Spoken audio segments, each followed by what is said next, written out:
한국 사람들이 가지고 있는 가장 큰 질병 가운데 하나는 비만입니다. 며칠 전 제가 뉴스를 통해 들었는데 우리나라 3040 남성 중에 41%가 비만이라는 통계가 나왔다고 합니다. 그전에는 먹지 못해서 병에 걸린 사람들이 많았습니다. 콧물을 질질 흘리고 길을 가다가 픽픽 쓰러지는 어린아이들이 있었습니다. 그러나 지금은 그런 아이들이 단 한 사람도 없습니다. 너무 많이 먹어서 우리에게 문제가 되고 있는 겁니다. 활동하지 않으니까, 먹기는 많이 먹고 활동하지 않으니까, 육체적 활동이 적으니까 병이 되는 거죠. 그래서 균형이 필요합니다. 먹는 것과 활동하는 것에 균형이 필요하죠. 육체로 일하는 것이 적으니 이제 우리는 운동으로 그 균형을 맞추려고 합니다. 먹는 것과 활동하는 것, 먹는 것과 운동하는 것에 균형을 맞추려고 하는 거죠. 이것은 잘하는 일입니다. 그런데 이것보다 더 심각한 불균형이 있습니다. 그것은 영적 양식과 육적 양식의 불균형입니다. 비만은 눈에 보여서 그리고 병원에 가서 진단을 해서 쉽게 불균형을 알 수가 있습니다. 육적인 불균형은 병으로 이어지기 때문에 병원에서 당신의 몸은 균형을 잃었습니다 라고 진단해 줍니다. 그런데 여러분, 영적 불균형은 사람의 눈에 잘 보이지를 않습니다. 다른 사람은 알 수도 없고 자기 자신도 영적 불균형이 생겼지만 쉽게 인정하지 않습니다.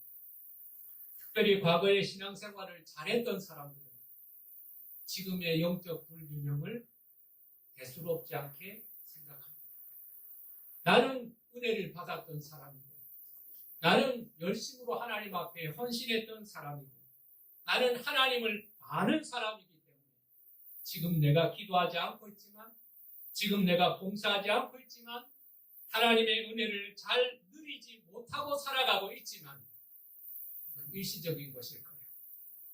과거의 나를 오늘의 나로 착각하면서 나의 영적인 불균형을 합리화하며 살아가는 사람들이 얼마나 많은지 알지 못합니다.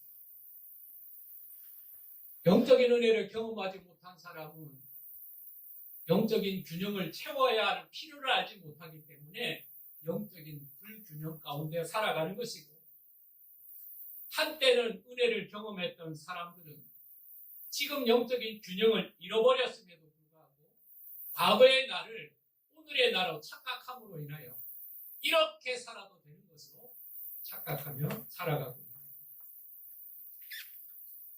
하나님은 사람을 지으실 때 영적인 존재로 창조하셨다고 말씀하십니다. 영적인 존재는 영적인 교제와 영적인 양식을 먹어야 한다는 사실을 기억해야 합니다. 영적인 교제가 있어야 되고 영적인 공급이 있어야 영적인 존재로 살아갈 수가 있는 겁니다. 영적인 교제는 먼저 하나님과의 교제가 있어야 하는 겁니다. 교회에 나와서 사람들을 만나는 영적인 교제도 아주 중요합니다. 그러나 여러분, 그 전제에서 출발해야 될 것은 하나님과의 영적인 교제가 없이 사람들과의 영적인 교제만으로는 결코 채워지지 않을 것입니다. 여러분, 하나님과의 영적 교제를 회복할 수 있기를 간절히 원합니다. 조용히 나와서 기도하거나 아니면 함께 예배하는 가운데서라도 함께 있으나 혼자 있으나 여러분은 하나님 앞에 있다는 사실을 깨달아서 하나님과의 교제를 회복하는 저와 여러분 되시기를 간절히 원합니다. 두 번째는 영적인 양식을 먹어야 합니다. 영적인 교제가 있어야 하고 영적 양식을 먹어야 영적인 존재로 살아갈 수가 있는 것입니다. 사람은 때로 영적인 필요에 대해서 절감할 때가 가끔 있습니다. 제가 며칠 전에도 장례식장에 다녀왔거든요. 그 장례식장 안에서 우리는 영적인 자각을 하게 됩니다. 인간의 육신이 끝나는 그 자리에서 많은 사람들은 공허함을 깨닫습니다. 이게 인생인가? 이게 결론인가? 이렇게 누우려고, 여기에 누우려고 우리가 그렇게 발버둥치며 살아봅니다. 많은 사람들이 그 죽음 앞에서 영적인 생각을 합니다. 왜 사는가? 무엇을 위해 사는가? 그리고 죽음이 끝인가? 우리는 그런 영적인 생각을 잠깐 하죠. 그러나 장례식이 끝나고 며칠 슬픔의 시간이 끝나고 나면 우리는 다시 눈에 보이는 것들, 그리고 보이는 사람들, 그리고 육적인 일에 매몰이 됨으로 말미암아서 육적인 양식만 공급받으며 살아가고 있는 겁니다. 사랑 여러분, 사람은 영적인 존재입니다. 영혼을 생각하는 것, 영원한을 생각하는 것, 그리고 신을 생각하는 것, 그리고 심판을 마음에 두신 것, 그 모든 것은 하나님께서 여러분들에게 남겨두신 것이고 그것을 통해서 하나님을 찾도록 하신 하나님의 기회인 것입니다. 그런데 사람들은 균형을 잃어버린 겁니다. 육적인 것에 매달려서 영적인 것을 찾지도 않고 영원한 것을 사모하지도 않고 하나님을 만나려고 하지도 않았기 때문에 영적으로 지음받은 존재들이 육적인 존재로 살아가다 보니 영혼의 갈급함이 생기게 되고 인생의 부해가 찾아오는 것입니다. 마태복음 4장 4절에 보면 예수께서 대답하여 이르시되 기록되었으되 사람이 떡으로만 살 것이 아니요 하나님의 입으로부터 나오는 모든 말씀으로 살 것이라 했습니다. 사람이 떡으로 살 것이 아니라고 말씀하지 않았습니다. 떡으로만 살 것이 아니라고 말씀하셨습니다. 하나님의 입으로부터 나오는 모든 말씀, 영의 양식을 먹어야 한다고 말씀하셨습니다. 예수님은 육적 양식을 부인하지 않았습니다. 예수님도 식사하셨고 그리고 배고픈 사람들의 필요를 아시고 5병이요 7병이요 떡을 만들어서 그들을 먹이셨습니다. 그러나 여러분, 예수님께서는 이것만 먹으면 된다고 말씀하지 않았습니다. 만약 그것만 먹어도 된다면 예수님께서는 빵 공장을 만드셨습니다.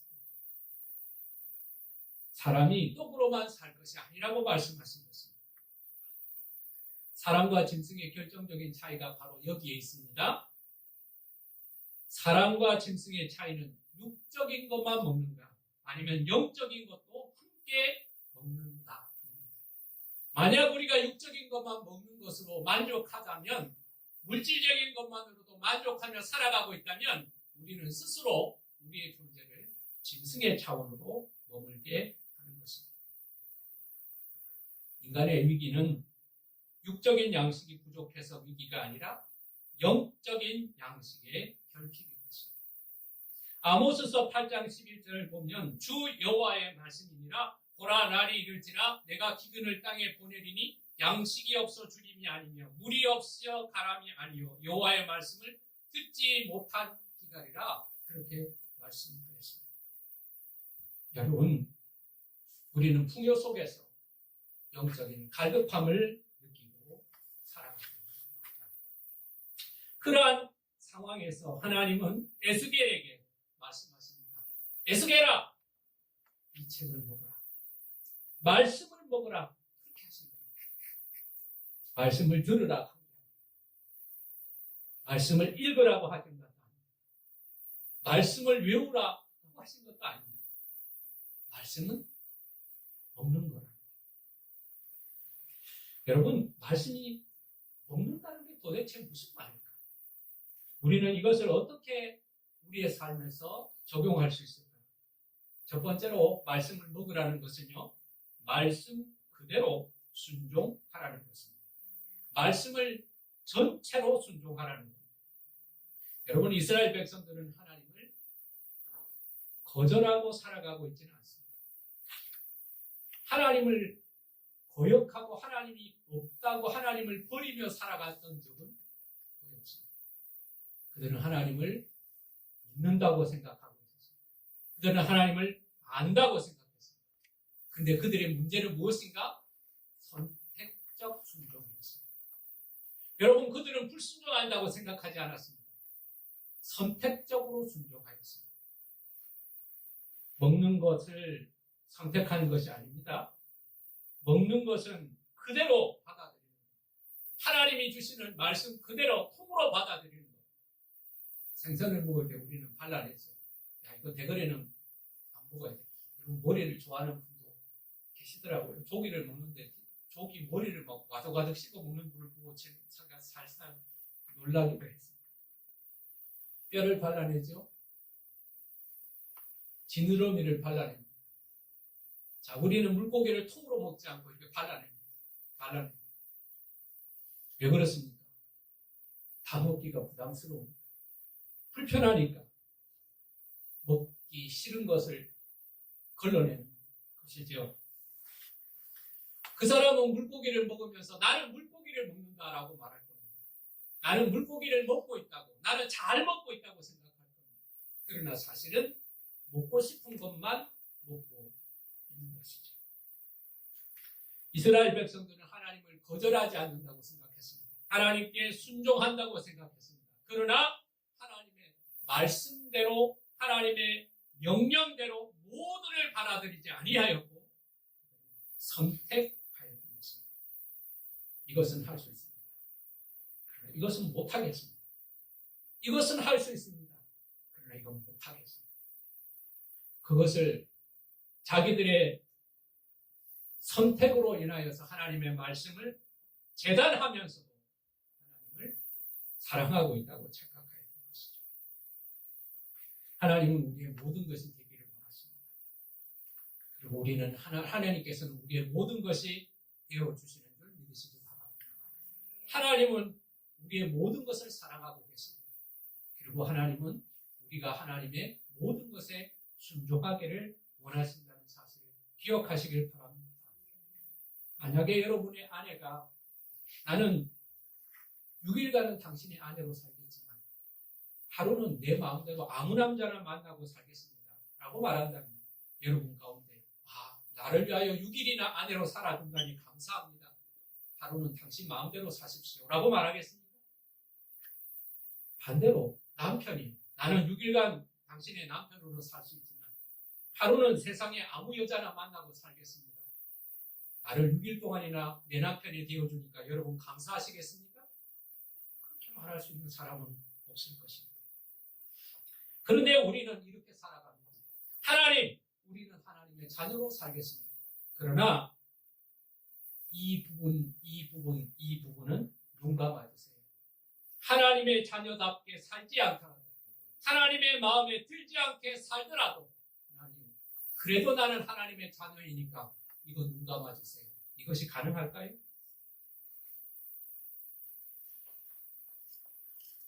에스겔서 3장 3절을 보면요, 에스겔이 이 말씀을 먹는 장면이 나옵니다.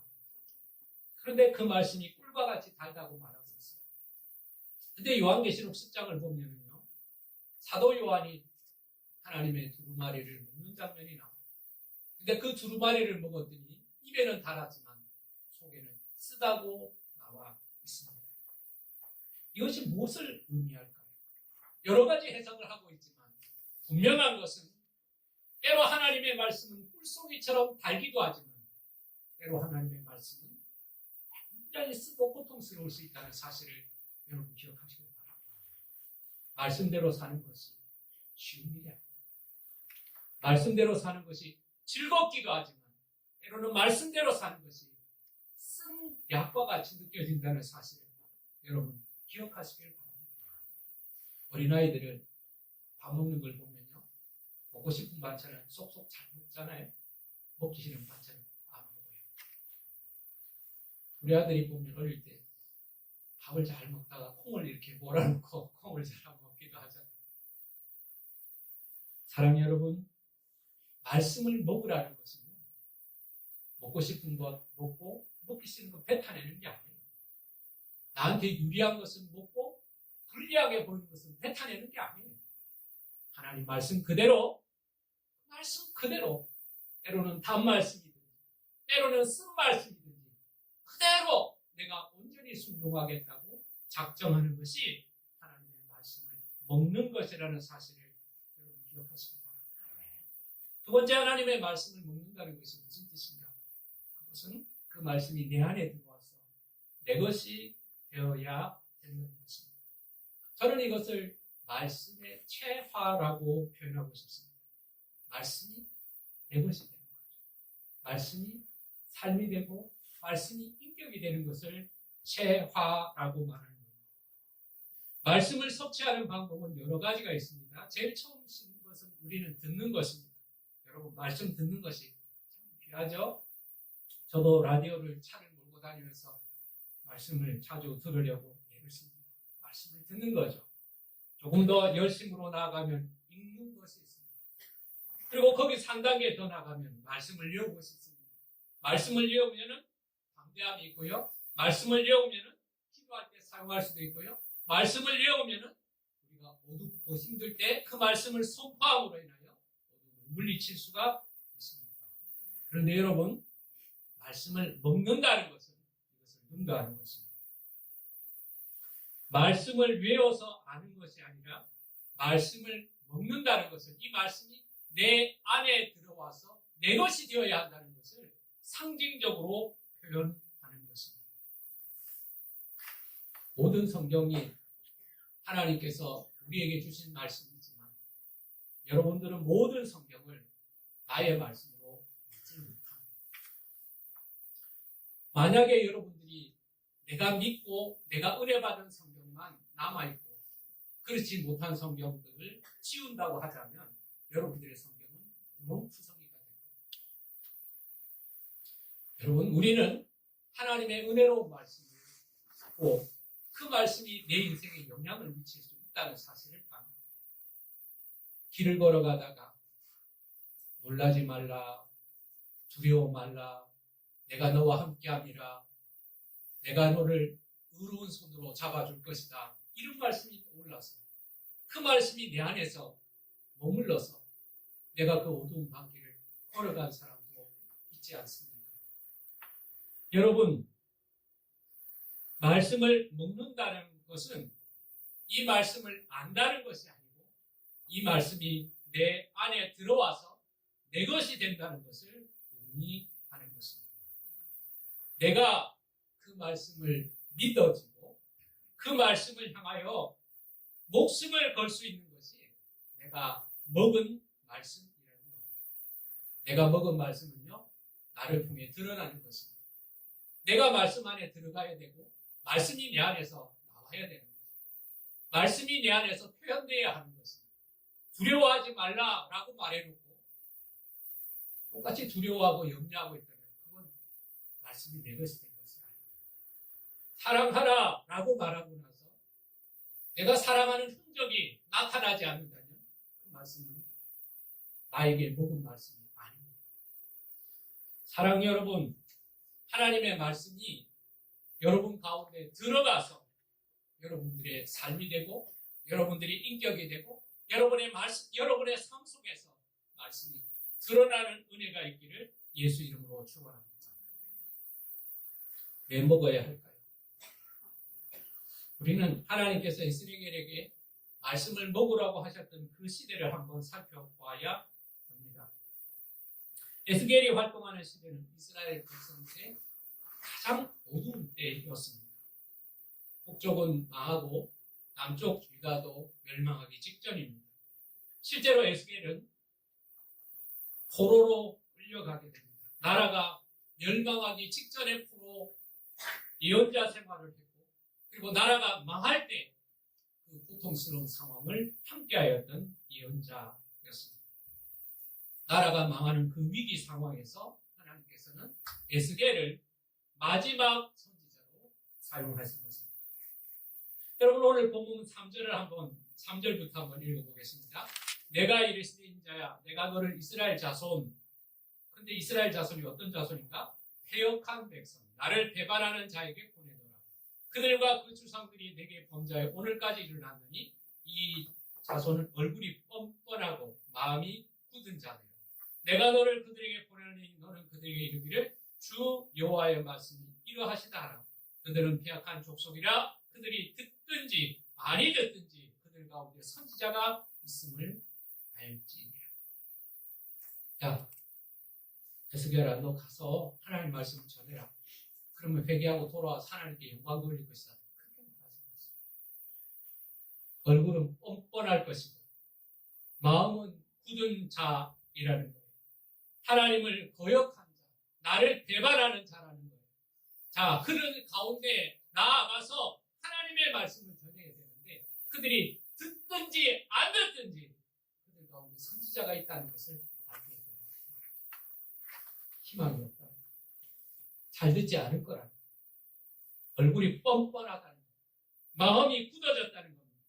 자, 그런 시대를 살아가는 사람들에게 하나님의 말씀을 전해야 한다면 말씀을 편하게 듣기만 해서는 안 됩니다. 지식으로 알기만 해서도 안 됩니다. 하나님의 말씀을 먹어야 이 폐역한 세대 가운데 맞설 수가 있습니다. 계시록 10장 9절에서 10절을 보면 내가 천사에게 나가 작은 두루마리를 달라 한즉 천사가 이르되 갖다 먹어버리라. 내 배에는 쓰나 내 입에는 꿀같이 달리라 하거든. 내가 천사의 손에서 작은 두루마리를 갖다 먹어버리니 내 입에는 꿀같이 달아 먹은 후에는 내 배에서는 쓰게 되더라 라고 말했습니다. 지금 요한이 이 말씀을 어디서 먹는 줄 아세요? 이 말씀을 감옥에서 먹고 있습니다. 담모라고 말하는 지금의 패티모스 섬, 그리스령의 패티모스 섬에서 하나님의 말씀을 증거했다는 이유로 붙잡혀와서 동굴 감옥에 갇혀 있습니다. 자신이 잡혀옴으로 말미암아 남아있는 교인들 교회가 어떻게 되었는지 밤낮으로 근심할 수밖에 없는 그 핍박의 상황에서 하나님은 요한에게 말씀하십니다. 요한아, 이 두루마리를 먹어라. 이 두루마리를 먹어라.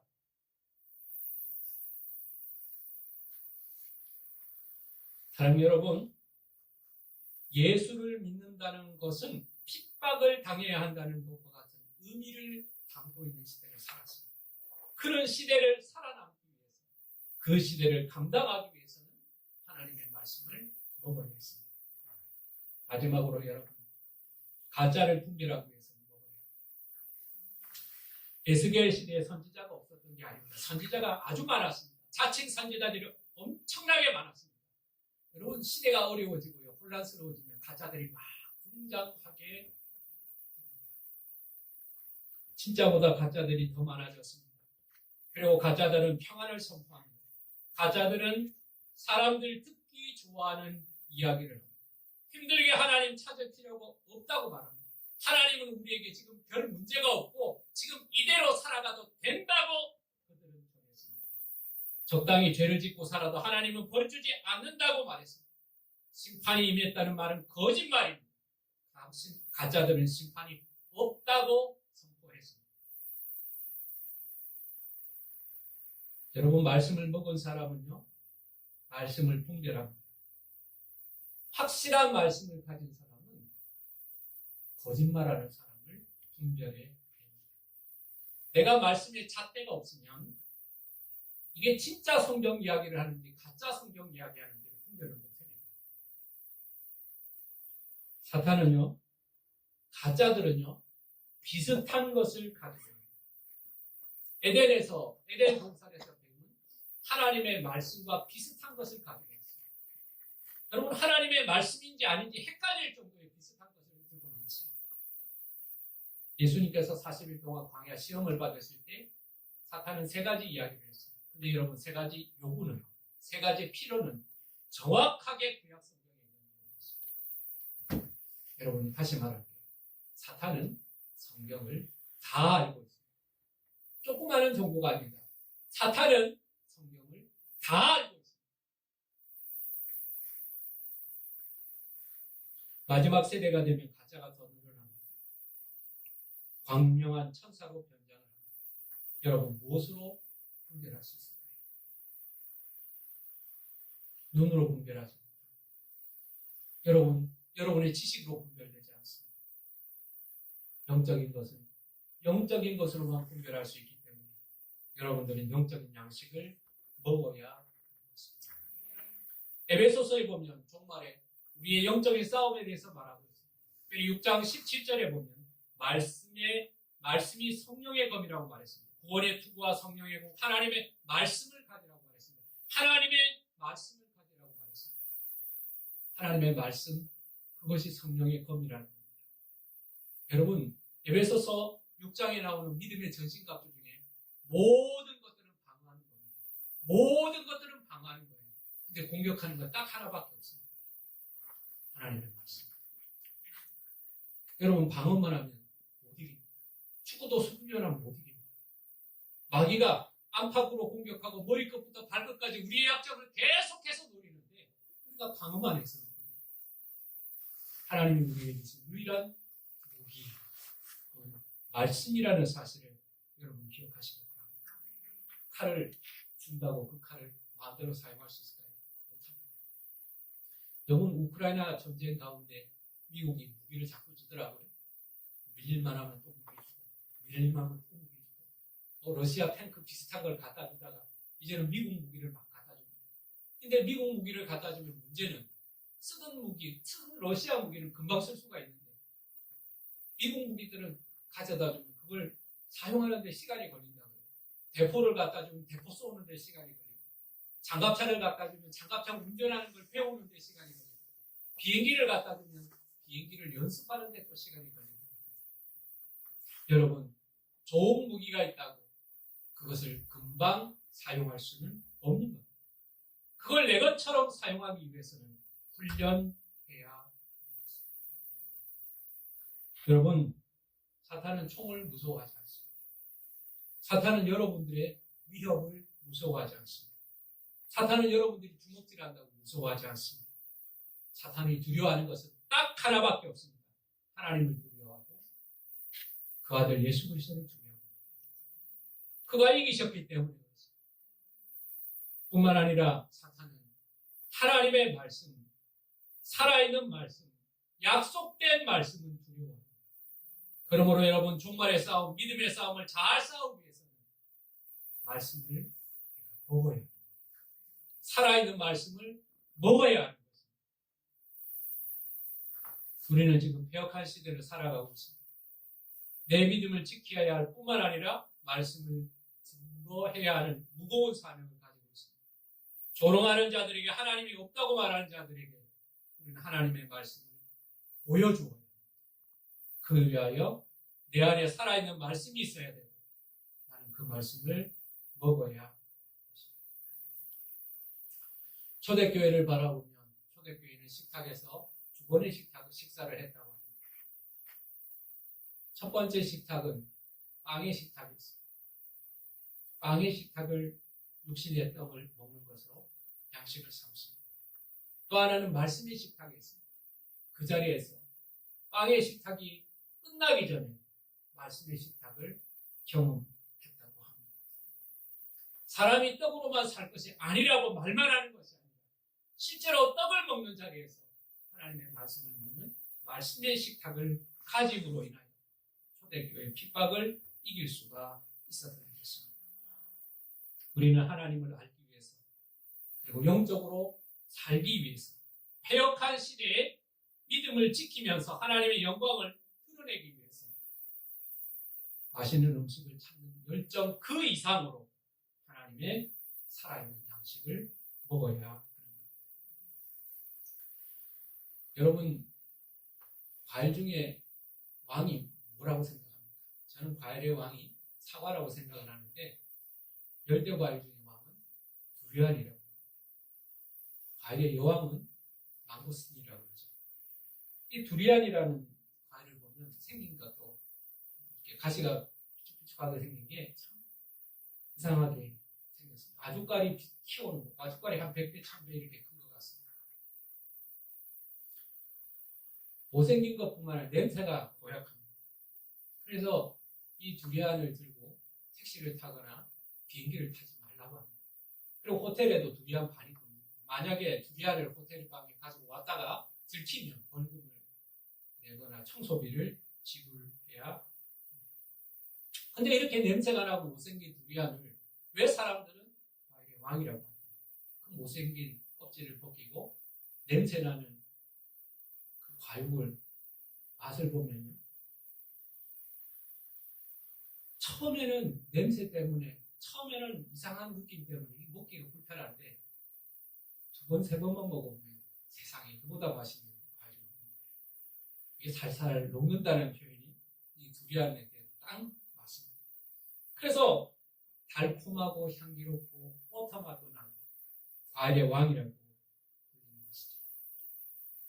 성경 말씀도 마찬가지입니다. 말씀 듣는 것이 힘들죠? 나아가 읽는 것은 쉽지 않습니다. 매일매일 말씀에 식하게 하는 것은 보통 사람들의 일이 아닐 겁니다. 우리는 성경을 매일 읽어야 한다는 것도 알고 있고 성경을 읽는 것이 우리의 심령에 유익한 것이라는 것도 알고 있습니다. 그래서 매일 말씀이 식탁에 앉고 싶지만 그것이 쉽지 않다는 것도 알고 있습니다. 그래서 도움이 필요합니다. 그래서 은혜가 필요합니다. 시편 119편 18절에 보면 이렇게 기록되어 있습니다. 내 눈을 열어 주의 율법에서 놀라운 것을 보게 하소서. 내 눈을 열어서 주의 율법에서 놀라운 것을 보게 해주십시오. 이사야 50장 4절 5절을 보면 아침마다 깨우치사 학자들같이 알아듣게 하시도다. 주 여호와께서 나의 귀를 여셨으므로. 여러분, 저는 여러분의 말씀을 먹으려고 할 때, 하나님의 말씀을 가까이 하려고 할 때 성령께서 여러분에게 도우시는 은혜가 있기를 간절히 원합니다. 하나님의 말씀이 이렇게 깊은 은혜가 있고 하나님의 말씀이 이렇게 마음을 찌르는 구절이 있다는 사실을 새롭게 경험할 수 있기를 간절히 원합니다. 이 책을 먹으라. 이 책을 먹으라. 이 시대를 살아가는 우리에게 주시는 하나님의 명령입니다. 말씀이 귀한 줄 알면서도 창고에 둔 풍조림처럼 꺼내어서 먹지 않으면 여전히 배고픈 상태로 머물러 있는 것이 아닙니다.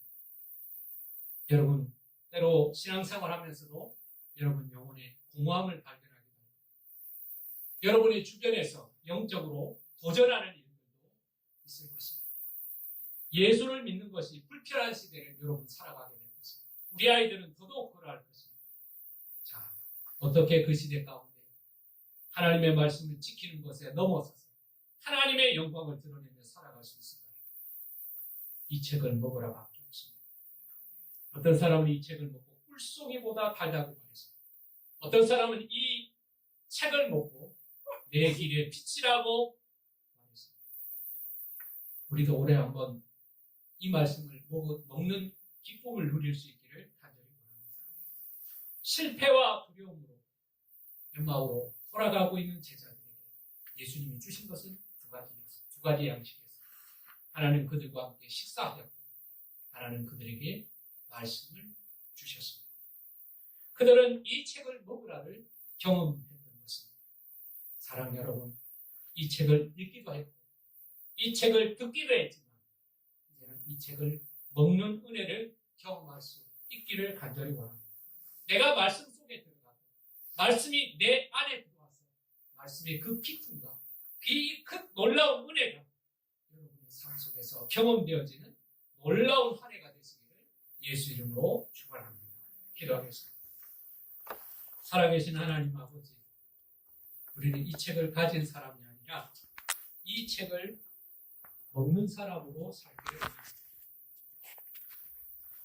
성경을 가진 것으로 만족하고 언제나 성경 말씀을 들을 수 있다고 생각함으로 인한 이 말씀이 내 영혼에 깊이 자리 잡지 못할 것을 하나님 아버지 방치하고 있지는 않습니다. 패역한 시대를 살아가기 위하여 영적으로 승리하며 살아가기 위하여 거짓된 것들을 분별하며 살아가기 위하여 하나님의 은혜의 깊음을 경험하기 위하여 하나님 우리가 말씀을 먹는 자들이 되기를 간절히 원합니다. 하나님의 도우심이 없이는 우리가 이 말씀을 온전히 먹을 수가 없사오니 하나님 올 한 해 성경을 읽을 때마다 하나님 중단되지 아니하고 하나님의 말씀을 끝까지 공부받을 수 있도록 은혜를 주시옵소서. 이것은 빼고 이것만 먹겠다고 편한 것을 먹고 딱딱한 것을 뱉겠다고 하지 않고 그 말씀 그대로 하나님 우리 가운데 부어진 바 되게 하여 주시옵소서. 이 책을 먹어라. 이 책을 먹어라. 하나님 이 놀라운 책을 먹음으로 인하여 우리 영혼이 풍성하여지는 놀라운 은혜를 경험하는 한 해가 되게 하여 주시옵소서. 읽을 수 있는 믿음의 결단과 그리고 아름다운 열매를 허락하여 주실 줄 믿사옵고 예수님의 이름으로 기도하였습니다.